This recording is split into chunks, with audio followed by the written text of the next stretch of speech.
The late afternoon sun glazed the Santa Monica Pier in honeyed light. Tourists drifted between cotton candy stalls and buskers, and the air smelled like salt, caramel, and hot wood planks warming under footsteps. Elena Park rolled over a seam in the boards and winced. The wheel of her chair caught for a second, then smoothed out. She adjusted the sketchbook balanced on her lap, a watercolor of the carousel horses, midway between imagination and memory. Her cousin Noah walked beside her, steady as a metronome, one hand on the push handles only when the boards turned tricky. 5 more minutes, Elena said, eyes on the paper.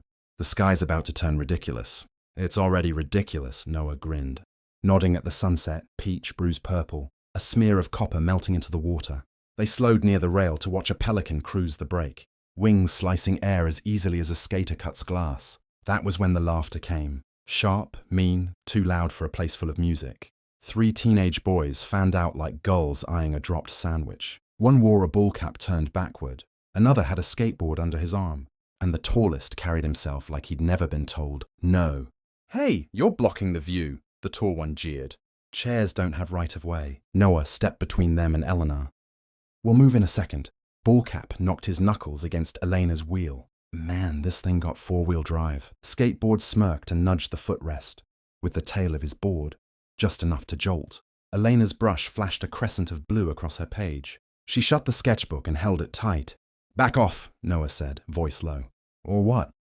The tall boy said, flicking his eyes toward the crowd, as if the pier were his stage and they were just props. He leaned down, close enough that Elena could smell the synthetic grape of his gum. "Out of the way, Wheels." Noah shifted again. The tall boy bumped him with a shoulder. Ballcap snorted. Skateboard rocked on his heels, grin widening. Engines answered. Not one, many. A throttle rolled somewhere near the lot, a single note that multiplied into a chorus. People turned, then parted without meaning to, the way water splits for a boat. Motorcycles, dozens, glided up the pier in a long, slow river of chrome and leather. They weren't wearing skulls or flames, just patched vests with a clean emblem, a winged wrench over the word Seaside Guardians. At the front, a broad-shouldered rider with salt and pepper stubble and calm. Eyes cut his engine and put a boot to the boards. One by one, the others softened their throttles to a burble and then to silence. The kind of silence that thrums in your ribs. The broad-shouldered rider swung off his bike and removed his helmet. "Afternoon," he said, voice like an old vinyl record, warm, a little worn. "Everything okay here?" The tall boy's bravado flickered. "We were just, joking." The rider's gaze moved from Elena to the skateboard, to the scuffed footrest, to Noah's clenched jaw. He nodded once to his crew. Without a word, the Seaside Guardians parked in an easy arc. Not crowding, not menacing, just present. The crowd stilled. Even the carousel seemed quieter. "I'm Rafa," the rider said, patting the patch on his chest. "Rafael Santoro, road captain." He crouched to Elena's eye level. "You good?" Elena swallowed. "I'm okay." Her voice came out smaller than she liked. "They just..." She glanced at her bent brush and the blue streak across the page. "They scared me." Rafa looked up at the boys. "You 3? What's your plan now?" Ballcap shrugged, but his mouth was tight. Skateboard's grin had flattened into a line. The tall boy tried to square his shoulders and found them heavier than before. "We're leaving," he muttered. "Not yet," Rafa said, still mild. He gestured to a woman stepping off another bike.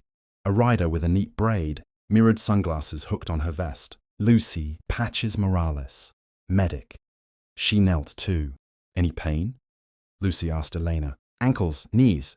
"I'm fine," Elena said. Just startled. Lucy nodded approval and stood. Behind her, a big rider with a titanium leg, Hank Titan, Levy, rested his hands on his hips and let the late sun flash off the carbon fiber. He caught the boy's eyes and didn't look away. Rafa rose. "You 3 owe her something," he said. "Start with words, then action." The tall boy struggled. "Sorry," he mumbled to the planks. "Up here," Rafa said gently. The boy swallowed. "I'm sorry," he said to Elena, louder now. Ballcap echoed it, head down. Skateboard shifted his weight, looked like he might bolt, then pushed the word through his teeth. "Sorry." "Good," Rafa said. "Now it's time to fix one thing you broke." He nodded toward the watercolor. "Is that yours?" Elena nodded, hugging the sketchbook. Rafa turned to the boys. "You 3 can give her 10 minutes, she'll remember. Hold people back, make space, keep it quiet. No jokes, no touching her chair. You're her security, the Seaside." Guardian stepped aside, just enough to create a pocket of calm soft bodies forming a windbreak. Lucy addressed the onlookers with the kind of voice lifeguards use when they ask a crowd to move, without making anyone feel scolded. Give the artist a little room, folks. Thank you. Elena stared at her page, then at the horizon. Her hands were trembling. Hank moved closer, not too close. I used to be scared of stairs, he said conversationally, tapping his prosthetic with one knuckle. Still am sometimes. I like ramps. Ramps rock. Elena snorted. It surprised her. The sound unknotted her shoulders. Take your time, Noah whispered. The boys stood shoulder to shoulder, awkward sentries. Bullcap intercepted a pair of tourists drifting too near. Skateboard hushed a friend who had wandered up, laughing. And, at Lucy's raised eyebrow, he did it kindly. Elena breathed in the salt and out the fear. She wet her brush, lifted the blue with a touch of water, then turned the mistake into shadow. The carousel horses took shape again, now deeper, more certain, their mirrored poles glowing like lines of a poem. When she painted the sky, she let it go wild.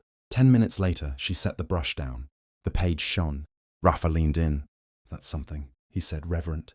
It's beautiful, Lucy said. You made the light look like it's humming. Elena looked at the three boys.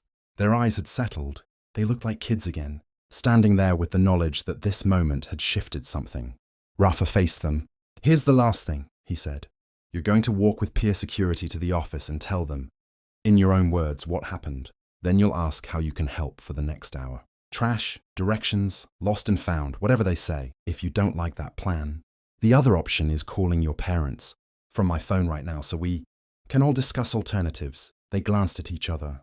We'll go to security, the tall boy said very quickly. Wise, Rafa said. He gestured.